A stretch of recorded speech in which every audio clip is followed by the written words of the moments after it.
So Brennan, let's walk through some of these trends and get your take. First up, let's talk the envelope method. Is this a worthy saving strategy in your view?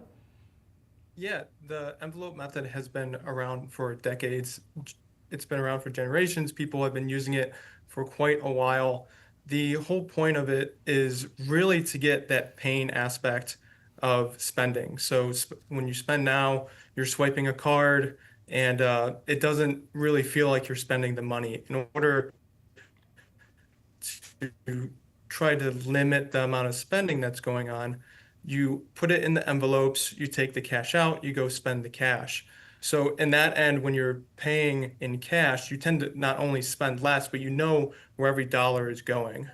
So that can help you try to mentally track, but also be able to have type of a guideline of knowing where the dollars are going and try to limit where how much you're actually spending.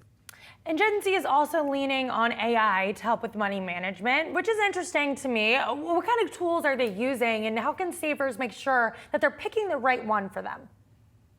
Yeah, so with the introduction of AI, really different types of saving strategies have really blown up across the internet.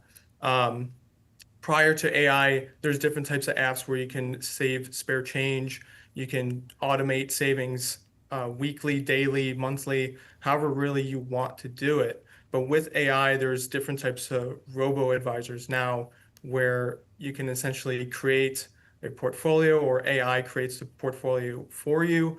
And it just makes saving just so much easier for people that don't really want to do it because there's a lot of people that want to take a DIY approach to saving. And then there's other people that are like, I don't really understand it and I'm not going to do it because I don't understand it. So instead, taking that next step to a robo advisor just to get your feet wet in that saving aspect, but also automating so that way you don't have to go into and manually make those savings so that way you can have it coming out of maybe your paycheck so you don't even see the dollars, but basically getting it out so that way you don't have to worry about it.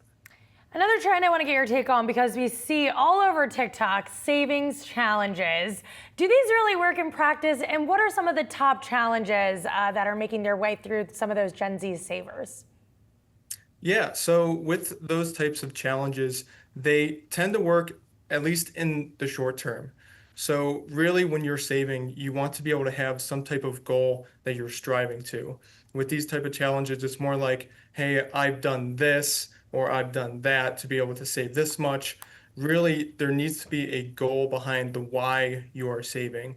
And saving itself is good, but you also want to make sure that there's a goal, there's a why behind you saving.